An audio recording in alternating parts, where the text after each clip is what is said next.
Good morning, everybody. You can say good morning back. I want to welcome everybody to our first second ward meeting. We have a jammed agenda, and in a minute I'll go over that. But I'm going to have Shari Thompson, the trustee of the church, tell you a little bit about the church, and then she'll lead us all in a word of prayer.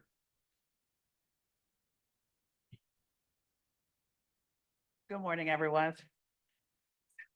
Wonderful to see you all here. It's been a while since we've been this full, so doesn't matter how we did it, but the Lord did it today. So Keith wanted me to give you just a little background about this church. First of all, my name is, you can't hear me. It's this better if I put a little closer. Okay. My name is Shari Thompson. I'm actually third generation on the island. My grandfather grew up here, right? Used to do bulkheads, and he was responsible for the 14th Street fishing pier that before the addition was put on, they did the piling for that. So I'm third generation. And my grandmother used to worship at this church, a little bit of history of this church. This was the original building, worship building for, if you're familiar with St. Peter's United Methodist Church. This building was, it was built in 1890, Carpenter Gothic style. And very quickly, in about 10 years, they outgrew it. So they sold the building and they created the one that they have now. And a member of this congregation, who was also a wealthy businessman from Philadelphia, bought this structure, had it moved here. And it's been here ever since. So we are currently, we are envisioning our ministry here. We had a little hiccup. If you're a local, you know, we had a 20-year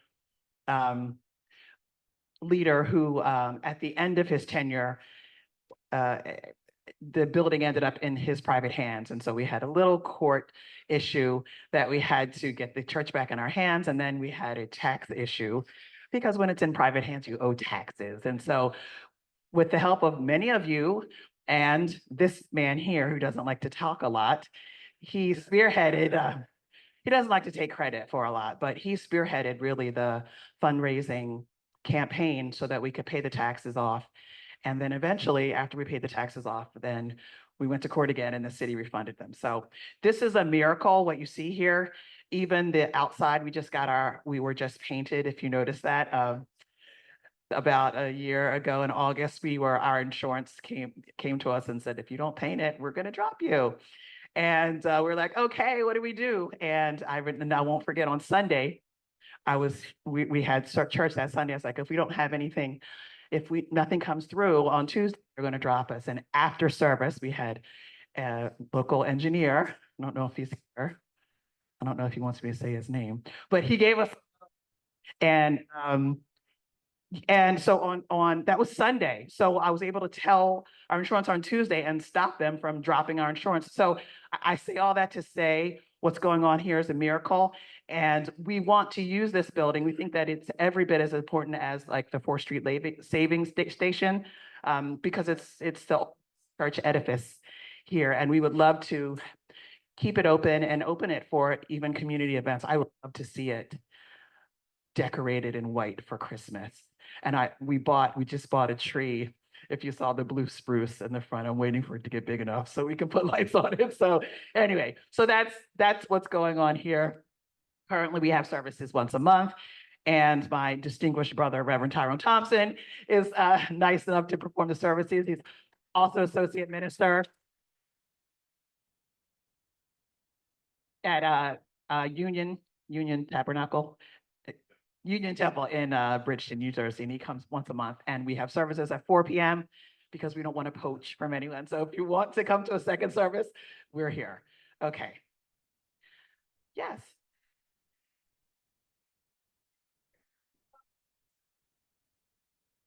Did you say pass the plate? There's a well, it's behind this gentleman here in the orange. There's a rather large basket, not because we thought that there would be that much, but hey, If you would like to donate, we're more than happy. We'll take your donation here or by check. We're really old school. We just do checks. We don't have anything online. So thank you for that question. We are never shy to pass a plate. Thank you. Okay, so thank you. So we're gonna welcome you and pray. I wonder if my brother would pray. I mean, yeah. Let's pray. Father, we're grateful for this time that we have. We're grateful for this great turnout, Lord, and we're praying, God, that you would just now superintend this meeting. Lord, you know what needs to happen. You know the needs of our city. You know the desires that are on Keith's heart. You know his passion for the city. And we pray, God, that as a result of this time and our time together, that we're able to accomplish some things that would be pleasing in your sight and that would allow the city to become what you intended it to be. We know long ago, from the very beginnings, Lord, there was much prayer that went into the things that are going on or the things that have happened in the city. And we pray, God, that you would now use this time to refocus that, be with Keith as he leads the meeting. Lord, be with each and every one here. And Lord, bless our time together and let it be useful and practical to make this city all that you intended it to be. We thank you for this time. In Jesus' name, amen. If everybody please stand, so we can say a pledge of allegiance. Flags over here. I pledge allegiance to the flag of the States of America and to the republic and under God, indivisible. Thank you. Again, I want to welcome everybody here. We do have some guests here. First, our esteemed Mayor, Gillian, is here.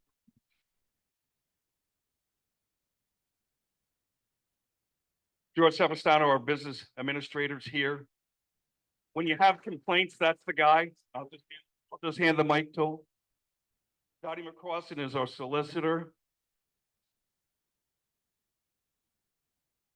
We have Sean Barnes, who's at large council person, but also lives in this ward, by the way. We have Dave Winslow from the 4th Ward. Give Terry Crowley waving to me back there. He's from the 1st Ward. So I want to thank everybody for coming out. I have a very tight agenda. Who's left? Oh, Jody, I didn't see it. He's usually yelling at me. That's why I don't recognize. I work for him. It's murder. We have a very, very tight schedule today. We're going to go over some zoning issues and those types of things. And what we'll do is we'll go over each issue that I want to discuss. And this all came from the campaign. Then we'll have questions on each issue. We'll take them one by one. Then we'll take general public questions. And then after that, anything else that you people want to discuss, we'll do. But I need to stay focused. I need to stay on a couple of issues to start. So the first thing I want to talk about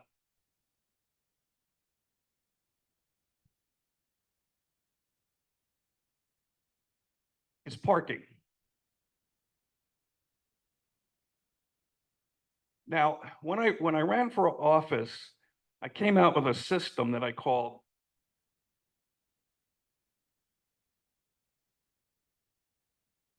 "5-5-5."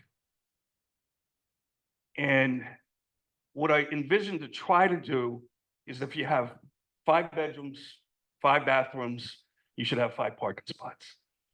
That's real nice until you have to talk to the state about it. Then it becomes a problem. Okay. Because there's a thing called the RASI.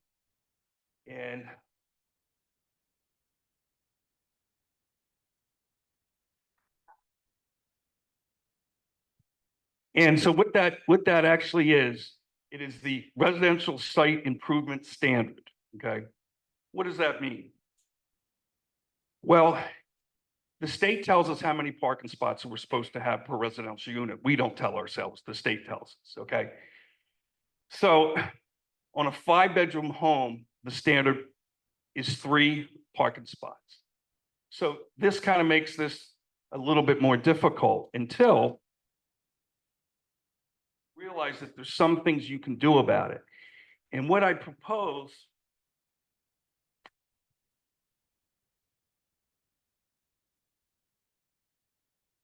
is what they call a special area standard.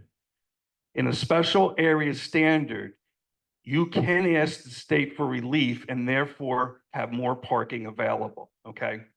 And so we're gonna write that down.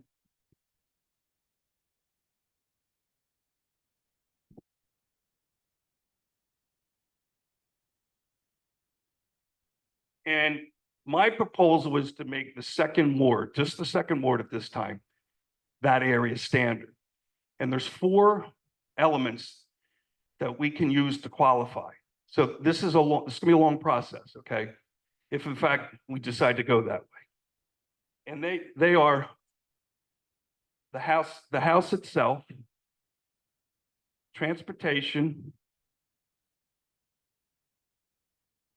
parking, and location. Okay, I should have been a doctor. Handwritten. So we have to address all these. So if we're going to go to the state and say, hey, we want to change our parking in the second ward, we have to meet standards here, okay? Let's start with location. We are the economic engine of this town, okay? From 4th to 12th Streets, my ward, our ward, okay? You have most of the boardwalk in the ward. You have most of the bayfront in the ward. My favorite, the downtown, as you all know, okay?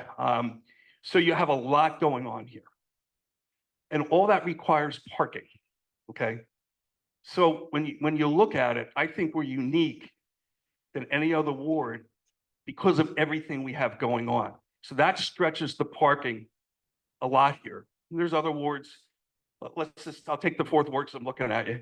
You know, they have neighborhoods where there's parking, right? You live in Bay Landing and there's parking. We never have parking here because we really don't have structured neighborhoods. We also have a lot of hotels, motels, guest house, all those types of things. So I think from a standpoint of the location, I think we meet that standard, okay? Parking. What they mean by that is additional parking. That would be like a parking garage. So if a city was looking to change the standard, but they had a bunch of parking garages, I don't think they'd meet the standard. I don't think anybody here doesn't think we have enough parking. We all know we don't have enough parking. So this one seems to be pretty easy, right? Then transportation. Again, what they mean by transportation would be mass transport. We don't have that. When we go places here, we ride our bike or we drive our car. We don't have buses, trains, and that type of thing. So a lot of this kind of is more about city. Now, the last is the housing, okay? And this is where it kind of gets different because we're creating some homes, in my opinion, that are more for Airbnb use than it is for living use, okay? Now, I'm addicted to HGTV.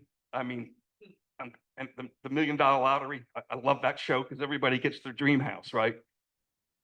So when you watch that show, if you notice something, the 2 things they show the most is the kitchen, great room, and the master bedroom suite, okay?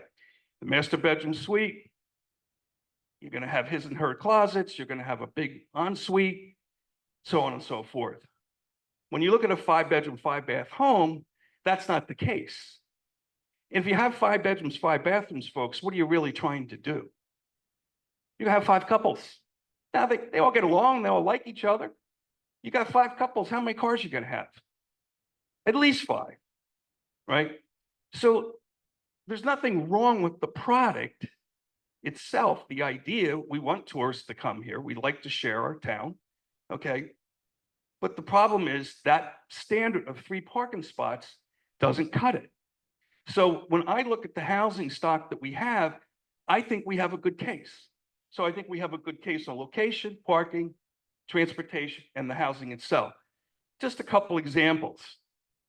This house here is on a 50 by 90. It's a duplex, side by side, okay? It's listed as 5 bedrooms, 6 bathrooms. The downstairs was originally listed as a cabana which has now been changed to a den. Folks, I maintain that generally speaking, somebody's going to sleep in that room. That's just life. I'm not saying anything that we don't know. That happens. I've done that myself when I rented somewhere, so I know, okay? That's just kind of what happens. If there's a room and a bathroom, somebody's sleeping in it, okay? Now, so the downstairs, believe it or not, has a pool. Pool's kind of small. Here's the garage. If you look close into the garage, it really would only park one car because of where this beam is, okay? So I'm not sure that even gets 3 parking spots. Somehow you might be angled in that way to get to 3, I'm not sure. So now what you have, in my opinion, is 6 bedrooms, 6 bathrooms. Now, what I want to say to folks, and this is the most important thing I'm going to tell you, this is not the fault of the realtor. This is not the fault of the developer, okay? This is not the fault of the architect. It's my fault, okay? Because I'm on city council.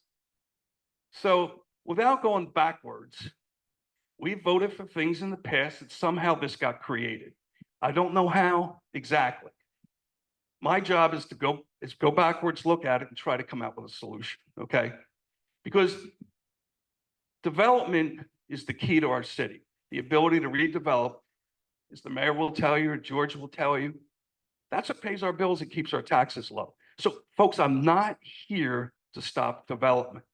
What I am here to do is just make it work a little bit better for the neighborhood, okay? This was my first house that I looked at about 2 years ago where I thought it was problematic. They can squeeze 3 cars here. It's really tight when I drive by. Obviously, you have the garage. It's probably not being used as a garage. We'll just go along with that. You have the pool, that type of thing, okay? So again, that's 5 bedrooms, 5 bathrooms. You're gonna have 5 cars. You should see them squeeze the 3 in, okay? So again, I think it's good business to have 5 cars with 5, to be able to park, because what's gonna happen if you're renting this and 5 couples come, 3 can park and 2 are running around looking for a spot, okay? And so this goes on, okay? And there's a lot of other examples. So the first thing I'm gonna try to do is sit down with the mayor, Dottie, especially, because this is her bailiwick, how to do these things. She's very good at it, by the way. Actually, when I was not elected, she was my attorney when I tried to build a car wash. So, and we got approved, but I ended up not doing it, thank God. And I'll be working with George and the mayor as well to see if we can go ahead and at least make an application to see if it's a possibility that we can turn this around a little bit. So that's number 1. Number 2, on the short haul, I do have a solution. This is very, very strange to me, but I was calling around some other cities and I said, listen, I have an issue with non-conforming lots, smaller lots, no alley access. What are you doing about it? They said, we're going to do what you're doing. No one's ever accused us of fixing the zoning and parking problem. You know what I mean? No, I'm like, what we're doing? What? And this person was a planner. I said, oh yeah. And he talked to me about this. Now, this is a home. There's 2 of them side by side, okay? I was on the planning board when we approved this. And what this was a 86 by 56 lot. So they wanted to subdivide it, but they had to come to us. We approved it because the developer, 1, was going to live in it, but 2, more importantly, he knew that he had to give us more parking, and he did it on his own, right? I was worried about the appearance of this when I did it, but I thought, you know what? Let's try it and see what happens. But then I forgot about it until I talked to a planner from another town saying, hey, this is a good idea. So think about it. I'm not requiring you to park your car here, but it just happens to work out great that you could park your car here. So this was a 3, 2.5, and a den. The den later became a walk-in closet. Some of you might know people that need big walk-in closets. Myself, my partner in life owns 5 clothing stores. We keep buying houses. Excuse me? Yeah. Yeah, if you have, yeah. So this would park 4 cars. So if in fact it was 4 bedrooms, 4 cars would park, right? So this actually, when the planner told me that, I immediately got in the car and drove by, and I was amazed how good it looked. Because I was worried that cars underneath wouldn't look good. Couple key things about this design. Number one, I like the fact that the steps are not encroaching. I like the fact that it's closed like this. Why? It gives it more of the home feel and touch. Now, here's the beauty of it. This room here is 8 feet by 20 feet. The rest of this is open. So what I'm saying is on certain lots, and I'll have to work with Dottie on this to figure out how we could do this, because I don't have all the answers. She doesn't probably either, so we'll have to sit down and really look at this. But I think that we can use this in places where you have a lot, smaller lot, no alley access, okay, and a non-conforming. And that's where this is. This was non-conforming, no alley access, and a smaller lot, okay? So I maintain that if we went with this design here, then this would be all parking. We'd have to put something up so they don't run in the pool, obviously. But if this bottom was all parking, I maintain that it would go a long way to solve the problem, okay? And I like the look. Because the problem comes, folks, when you enclose something. The minute it encloses, it could become just about anything. And yes, I'm guilty of being in somebody's house and it was a barn or garage, full disclosure, okay? So by leaving this open, you do not allow for it to become anything what was intended to be. So you have a beautiful area to go up into the house itself, and then some storage area, okay? So this is something that I'm going to try to work on immediately. And then the Rossi issue is something that I'm hoping to work on in the long term to solve the problem. So again, the Rossi issue to me is a second ward issue. This could be throughout the city, or it might be in just some zones. That I do not know yet. I know I need it in the historic district more than anything, okay? Because in the historic district, what happens is if you have a non-conforming house, it comes down, and that's what this is. Something like this goes up. Now, it's a beautiful home, historic look, no question about it. We just need to get more parking. And again, that's our responsibility, nobody else's, not the developer, not the realtor, not the architect, okay? And that's a very important distinction to point out, all right? So that's 2 ways to look at parking, okay? Now, I also want to look at some quality of life issues, and one of them is our dumpster ordinance. What I'd like to say about dumpsters is I would like to have them off the street from Labor Day, from Memorial Day to Labor Day, okay? If they can be off the street. There are places that they can't be off the street. Now, size-wise, if it has to be on the street, I like to see it 10 cube. So it doesn't take up 2 spots. All right. And in my mind, if I say you have to use a 10 cube on the street, then what will happen is like the developer may find a way to put the dumpster on the lot itself. So I'm going to ask council to support me in the dumpsters, not on the street, unless absolutely you have to, and there are times that they have to be on the street, the 10 cube. I'm also going to ask the council to support me on taking trailers. All trailers have to be up on the property itself or taken home at night, and all work trucks taken home at night.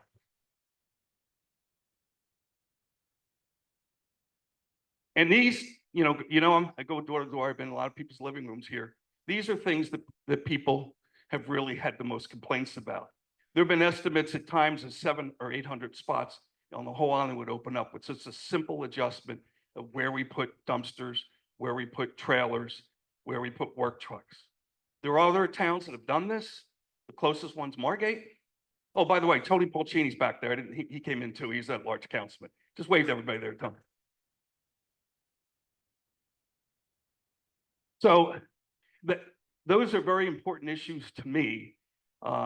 that I think that we can immediately start to work on them. The reason why I'm presenting them to you is because without your support, it means nothing. You know, I've been doing this 16 years, and the best piece of advice I ever got was from my first city clerk, Cindy Griffith. You know what she said to me? She said, Hartzell, stop being lazy and go find out what people really want.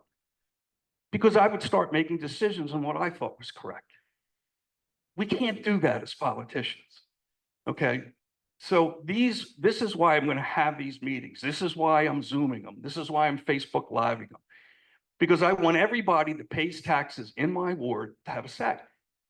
I don't care if you don't vote here. I'm not even going to ask you that. What I care about is that you spend your money here, you get taxed here, and for you second homeowners, God bless you. 70% of you, God bless you. I mean, we spend your money. And although you can't vote, you need an equal voice. And I will always, always, always, always, always give you that equal voice. Okay? Now, I have two other parts to the program. I'm very blessed in this ward to have community activity. Now, what do I mean by that? The first group that I've gotten involved in was called Plaza Place Association. It's a civic association. It's not a political association, okay? So they don't support candidates, but what they do is get together, they have bylaws, they have meetings, they have a social tonight. We're going, right? We have a big social tonight. And they talk about things, and if they feel that they want something in their neighborhood, then they come to us. Well, for me, a politician, it's the greatest thing in the world. I go to a meeting and there's 40 families there. You know, so now I get to talk to 40 families. There's also a group, Old Home Lovers, over 8,000 people in it. It's the same thing. They'll have a meeting. I might talk to 100 people, okay? This is so important to me, okay? And then we have another group on 10th Street, and they have 22, 23 homes involved, and I can go talk to them. So what I'm saying to people is, two of these groups will get up and speak for 5 minutes apiece. Later in the year, I will have somebody from Plaza Place come in and tell you how they put a neighborhood association together. Whether you're in my ward or any ward that you're in, a neighborhood association will be the most helpful thing for us on council, okay? Because we can address issues, and when you run and you go door to door, you go to voters, obviously, because you're trying to get votes. A neighborhood association gives the second homeowner the same placement as the voter does. And I want to see as many neighborhoods associations as possible. So the first one, I'm going to have Bill come up real quick, and he's going to speak for 5 minutes about his group. Thank you, Keith. Good morning, everyone. So I'm Bill Merritt. I'm one of the founders of Friends of OC&J History and Culture. So I wanted to cover, first, thank Keith for the opportunity to talk with you today, and also thank him for his support of the old home community. It's been tremendous. So what I wanted to cover today was 4 things. One, what's our mission? Second, how we got started. Third, what we're up to. And then last, just one quick comment, because I had people ask me a question about Wonderland, but I know we want to keep most of that to the end. So what's our mission? It's basically in our name, right? So we're the Friends of OC&J History and Culture. So what our job and mission is to embrace and celebrate the rich history and culture of this town, with a particular emphasis on the architecture and the old homes. It really is it's an amazing place, and a lot of people think every old home has been bulldozed in this town, and that's not true. There are thousands still in this town. So and Friends is also an important part of our title, because that's how we intend to operate in the town. We intend to reach out to other organizations, whether it's the high school, the theater, the music Pier, and embrace what they do, help them do what they do, and build a greater community of communities on the island. So that's our mission. How we got started. So Richard Barth started a Facebook page, which many of us may be members of. And a bunch of us used to just watch the pictures as they scrolled across every day. Then we started messaging each other on that platform. And then one day we decided to come out from behind our phones and computers and actually talk to one another. And amazing, right? And we had Zoom meetings, and then we had started having meetings at each other's houses because we realized we had a shared cause, which was to bring better appreciation and awareness of the old homes in this town. And that gave rise to launching the not-for-profit that we have today over the summer. So that's our mission, and that's how we got together. So what are we up to? So I'd say it's really, we break our activities into 3 groups, right? So first is called identification. And it goes back to my point of there are tons and tons of old houses on this island and still concentrations be outside of the historic district, which we all may be aware of. So Alan is driving our inventory project, and we're building a database that will include, you know, how old your house is, pictures of your house, and so that people can go in and query about, you know, places they own or want to buy on the island. So it's a very important part of our project, and we're licensing in data from around the state and country to build that database. If anybody has pictures, old homes, please get them to us because we can import that into our database. So that's the first part of what we're up to. The second is really the most important, that's celebration. So we want to get people involved in appreciating these assets. So we run, the very first thing we're going to do, or among the first things we're going to do, is roll out a marker program.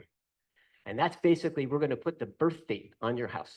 It's an incredibly powerful way to get across the history of the island. When you walk down the street and you see 1912, 1940, 1935, you get a sense of how long and what the history is of this town. So we will be rolling those out, samples in the next month or so, and then we'll begin to get them out to people.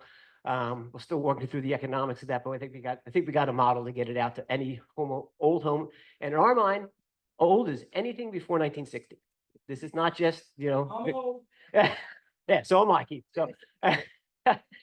So, so the marker program, very important part of our celebration strategy. Second is tours. So we're going to sponsor a variety of tours throughout the island. So we had a historic garden tour over the summer in August. We had over 200 people sign up for that. It was fantastic. It's amazing what people can stuff on these very small lots on the island. We have a holiday house tour that will be December 7th and 8th. We actually had a group of us had that last year. Over 400 people attended that. We also just finished filming a documentary of Plaza Place, which Keith talked about, an incredible asset on the island. And the Wonderland Theater has agreed to let us premiere it there. We're going to do that hopefully on the weekend of the fall fair. We're actually, it's a college student that's doing the work for us. He's doing a great job. I just got to make sure he doesn't fail out his first semester. And yeah, so we're trying to moderate what we're. So, so that, and we're going to go create other tours. There's places like Pleasure Avenue. My particular, I love the alleyways of Ocean City. They're fascinating. So the last piece is, in terms of what we're up to, it's community and connection. Owning an old house can be daunting. It's breaking all the time. And so creating a community of people that you can reach out to help you or cry on their shoulder or just get some ideas is great. But also to create connections between people who may want to sell their old home and they want to make sure it lands in the right hands, or they want to buy one. A lot of transactions in this town happen without notice to people, and I think we want to change that. We want to get the old houses into the hands of old homeowners.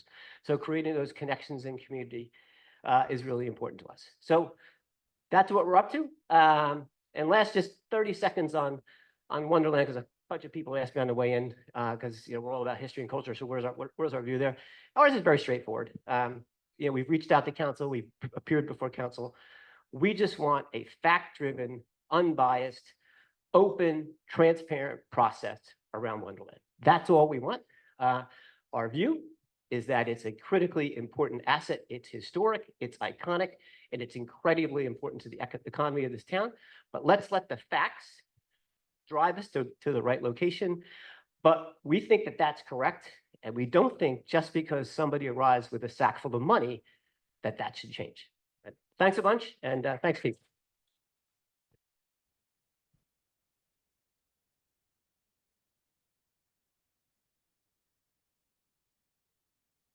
Now, some of the things that Bill talked about has actually went into action. So for you that know the ward very well, 615 Wesley was in major disrepair. And some people who, and I don't even know if the group was formed at this time, but a bunch of us got together. Long story short, some of the things that Bill just talked about, we networked till we found somebody to buy the house and save the house. And that's really the goal here. I'm a preservationist. I love old homes. And we have a history.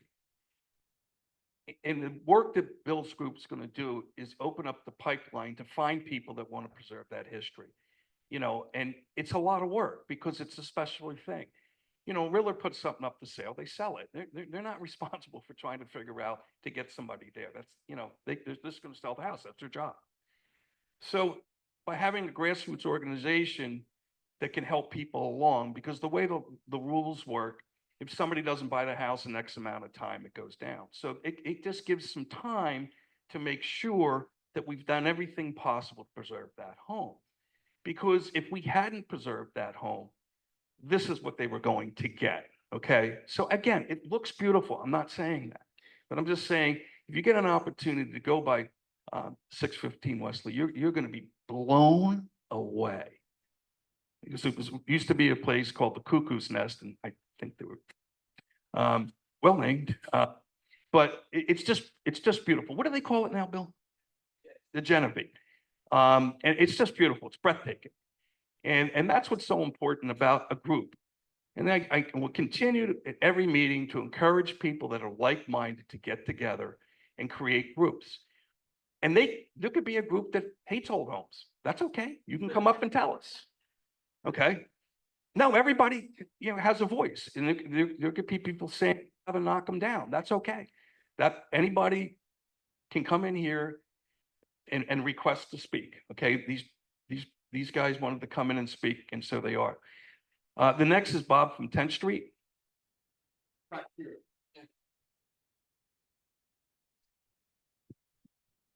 You know, Keith has me on the clock, so I'm going to read a lot from notes, but I'll put that up there. My name is Bob Hellier, and my wife and myself live at 34 West 10th Street. And coming to you today, first, I want to thank you, Keith, for allowing us this time to share our concerns on Glen Cove Lagoon. So we formed a group called Concerned Citizens for Glen Cove. I'm going to give you a little history about Glen Cove. This is Glen Cove here. It's the smallest cove in Ocean City. It's between 10th Street and Walton Place, and it's bordered by Bay Avenue. And some of you, if you've been driving on Bay Avenue, have seen some signs that said, "Stop the marina, stop the marina." So I just want to share about the history of this project and asking for your help in that. So on April 21st, 1923, the homes closest to the mouth of the lagoon in this area right up here received a certified letter from the Highland Group. Please, sweet. Here, how about if we go over here? Perfect, I'll stand away. So we received a certified letter from the Highland Group, and it provided us with legal notice that the owner of 110 West 10th Street applied to the New Jersey DEP for a development permit to put in a 10-slip large boat marina on this site. And this site would be this site right here. The notice gave us 2 weeks to reply with comments or objections. So quickly, we notified the lagoon owners, and we hired a lifelong resident engineer to put together our letter of objection to this project. Our engineer noted that this property was never a marina, and it was verified by public record. He also noted the negative impact that the commercial development would have on the use, the safety, and the navigation of our lagoon. So on August 24th, 2023, we received a notice from the DEP that the permit was approved. But it was conditional on the U.S. Army Corps of Engineers and also the local town. And the DEP never responded to our engineer's letter. It just was a blanket approval. So on April 4th of this year, we received a completed application from the U.S. Army Corps of Engineers, and it gave us a 30-day comment period. So this is when we got our community together, houses on both sides of the street there. Many letters were submitted. Many people went to council, as council is familiar with us over those months, to voice our opinion on this project. Even some letters were secured from people outside of the community, people that found out about it that were on other lagoons in our on our island. Even some residents hired legal counsel to share their concerns for that project. To date, I want to let you know we have not received any feedback yet from the Army Corps of Engineers. I just spoke with the project manager recently, and he said they're still reviewing all of the comments. Want to make sure I get through it.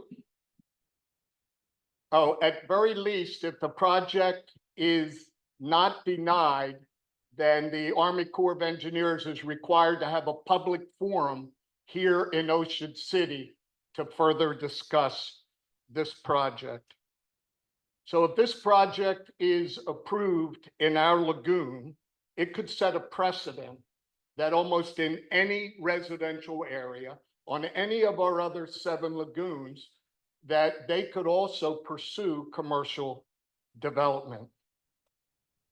Our residents are concerned for the future use and development of our lagoon. And this summer, some of our lagoon owners have received complaints even from some boaters and jet skiers that have been going by that have seen pieces of wood that have been floating. There's a dock area right here that looks good from the picture from last year, but the entire dock is deteriorated. Pieces of the wood are floating around. The boaters were concerned, and they've notified some of our people. So I've asked to share these concerns with the community. I want to keep you guys up to date on what's happening. I have a separate sign-up sheet if you're interested in hearing the future development and how the Army Corps of Engineers responds and what the next steps are. I'd be glad to talk with you after the meeting. So thank you.